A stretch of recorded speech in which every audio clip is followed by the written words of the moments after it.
राष्ट्र की रक्षा तथा प्रजा से कर लेने आदि के विषय में विचार। पुष्कर कहते हैं, राज्य का प्रबंध इस प्रकार करना चाहिए। राजा को प्रत्येक गांव का एक एक अधिपति नियुक्त करना चाहिए, फिर 10-10 गांवों का तथा 100-100 गांवों का अध्यक्ष नियुक्त करें। सबके ऊपर एक ऐसे पुरुष को नियुक्त करे जो समूचे राष्ट्र का शासन कर सके। उन सब के कार्यों के अनुसार उनके लिए पृथक पृथक भोग, भरण पोषण के लिए वेतन आदि का विभाजन करना चाहिए तथा प्रतिदिन गुप्तचरों के द्वारा उनके कार्यों की देखभाल एवं परीक्षण करते रहना चाहिए। यदि गांव में कोई दोष उत्पन्न हो, कोई मामला खड़ा हो, तो ग्रामाधिपति को उसे शांत करना चाहिए। यदि वो उस दोष को दूर करने में असमर्थ हो जाए तो 10 गांवों के अधिपति के पास जाकर उनसे सब बातें बतावे। पूरी रिपोर्ट सुनकर वो 10 गांव का स्वामी उस दोष को मिटाने का उपाय करे। जब राष्ट्र भली भांति सुरक्षित होता है तभी राजा को उससे धन आदि की प्राप्ति होती है। धनवान धर्म का उपार्जन करता है, धनवान ही काम सुख का उपभोग करता है। जैसे गर्मी में नदी का पानी सूख जाता है, उसी प्रकार धन के बिना सब कार्य चौपट हो जाते हैं। संसार में पतित और निर्धन मनुष्यों में कोई विशेष अंतर नहीं है। लोग पतित मनुष्य के हाथ से कोई वस्तु नहीं लेते हैं। दरिद्र अपने अभाव के कारण स्वयं ही नहीं दे पाता। धनहीन स्त्री उसकी आज्ञा के अधीन नहीं रहती। अतः राष्ट्र को पीड़ा पहुंचाने वाला, उसे कंगाल बनाने वाला राजा अधिक काल तक नरक में निवास करता है। जैसे गर्भवती पत्नी अपने सुख का ख्याल छोड़कर गर्भ के बच्चे को सुख पहुंचाने की चेष्टा करती है, उसी प्रकार राजा को भी सदा प्रजा की रक्षा का ध्यान रखना चाहिए। जिसकी प्रजा सुरक्षित नहीं है, उस राजा के यज्ञ और तप से क्या लाभ। जिसने प्रजा की भली भांति रक्षा की है, उसके लिए स्वर्गलोक अपने घर के समान हो जाता है। जिसकी प्रजा रक्षित अवस्था में कष्ट उठाती है, उस राजा का निवास स्थान है नरक। राजा अपनी प्रजा के पुण्य और पापों में भी छठा भाग ग्रहण करता है। रक्षा करने से उसको प्रजा के धर्म का अंश प्राप्त होता है और रक्षा न करने से वो लोगों के पाप का भागी होता है। जैसे पर स्त्री लंपट दुराचारी पुरुषों से डरी हुई पतिव्रता स्त्री की रक्षा करना धर्म है, उसी प्रकार राजा के प्रिय व्यक्तियों, चोरों और विशेष तरह राजकीय कर्मचारियों द्वारा चूसी जाती हुई प्रजा की रक्षा करनी चाहिए। उनके भय से रक्षित होने पर प्रजा राजा के काम आती है। यदि उसकी रक्षा नहीं की गई तो वो पूर्वोक्त मनुष्यों का ही ग्रास बन जाती है। इसलिए राजा दुष्टों का दमन करे और शास्त्र में बताए अनुसार प्रजा से कर ले। राज्य की आधी आय सदा खजाने में रख दिया करे और आधा ब्राह्मण को दे दे। श्रेष्ठ ब्राह्मण उस निधि को पाकर सब का सब अपने हाथ में ले ले और उसमें से चौथा, 8वां तथा 16वां भाग निकालकर क्रमशः क्षत्रिय, वैश्य और शूद्र को दे। धन को धर्म के अनुसार सुपात्र के हाथ में ही देना चाहिए। झूठ बोलने वाले मनुष्य को दंड देना उचित है। राजा उसके धन का 8वां भाग दंड के रूप में ले ले। जिस धन का स्वामी लापता हो, उसे राजा 3 वर्षों तक अपने अधिकार में रखे। 3 वर्ष के पहले यदि धन का स्वामी आ जाए तो वो उसे ले सकता है। उससे अधिक समय बीत जाने पर राजा स्वयं ही उस धन को ले ले। जो मनुष्य नियत के समय भीतर आकर ये मेरा धन है ऐसा कहकर उसका अपने से संबंध बतलाता है, वो विधि पूर्वक राजा के सामने जाकर उस धन का रूप और उसकी संख्या बतलावे। इस प्रकार अपने को स्वामी सिद्ध कर देने पर वो उस धन को पाने का अधिकारी होता है।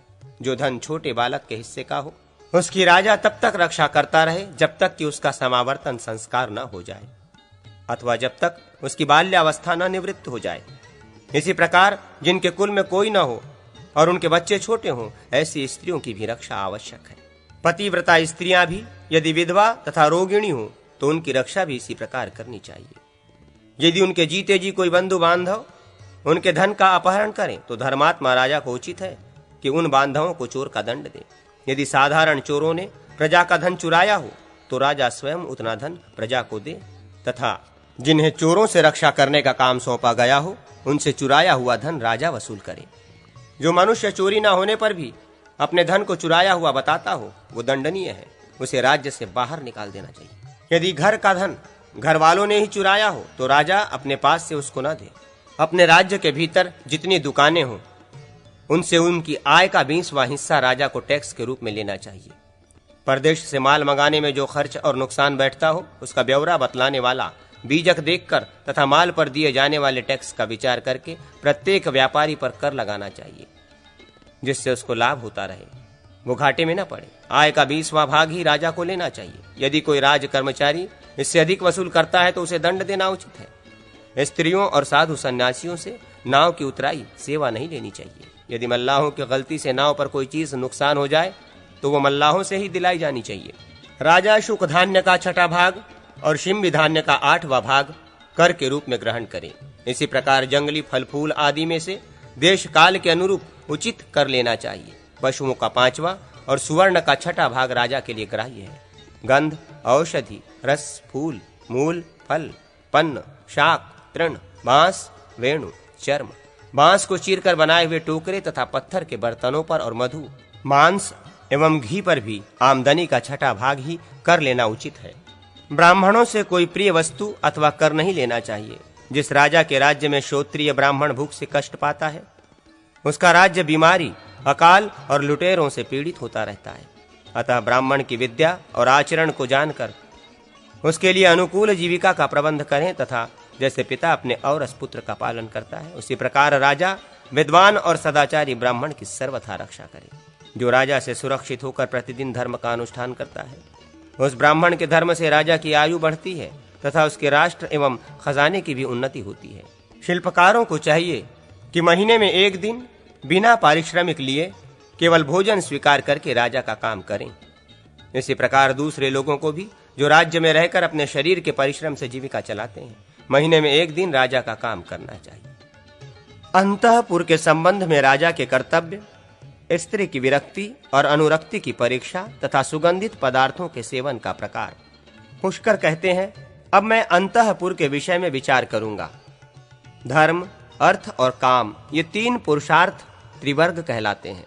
इनकी एक दूसरे के द्वारा रक्षा करते हुए स्त्री सहित राजाओं को इनका सेवन करना चाहिए। त्रिवर्ग एक महान वृक्ष के समान है। धर्म उसकी जड़, अर्थ उसकी शाखाएं और काम उसका फल है। मूल सहित उस वृक्ष की रक्षा करने से ही राजा फल का भागी हो सकता है।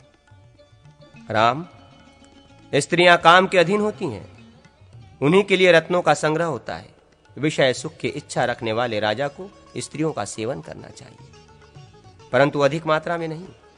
आहार, मैथुन और निद्रा, इनका अधिक सेवन निषिद्ध है, क्योंकि इनसे रोग उत्पन्न होता है। उन्हें स्त्रियों का सेवन करें अथवा पलंग पर बैठावे जो अपने में अनुराग रखने वाली हो। परंतु जिस स्त्री का आचरण दुष्ट हो, जो अपने स्वामी की चर्चा भी पसंद नहीं करती, बल्कि उनके शत्रुओं से एकता स्थापित करती है, उद्दंडता पूर्वक गर्भ धारण किए रहती है, चुंबन करने पर अपना मुंह पोंछती या धोती है, स्वामी की दी हुई वस्तु का अधिक आदर नहीं करती, पति के पहले सोती है, पहले सोकर भी उसके जागने के बाद ही जागती है, जो स्पर्श करने पर अपने शरीर को कंपाने लगती है, एक एक अंग पर अवरोध उपस्थित करती है, उनके प्रिय वचन को भी बहुत कम सुनती है, जो सदा उनसे परांग मुख रहती है, सामने जाकर कोई वस्तु दी जाए तो उस पर दृष्टि नहीं डालती, अपने जघन कटी के अग्रभाग को अत्यंत छिपाने और पति के स्पर्श से बचने की चेष्टा करती है। स्वामी को देखते ही जिसका मुंह उतर जाता है, जो उनके मित्रों से भी विमुख रहती है, वे जिन जिन स्त्रियों के प्रति अनुराग रखते हैं, उन सब की ओर से जो मध्यस्थ, न अनुरक्त न विरक्त दिखाई देती है, तथा जो श्रृंगार का समय उपस्थित जानकर भी श्रृंगार धारण नहीं करती, वो स्त्री विरक्त है। उसका परित्याग करके अनुरागिणी स्त्री का सेवन करना चाहिए।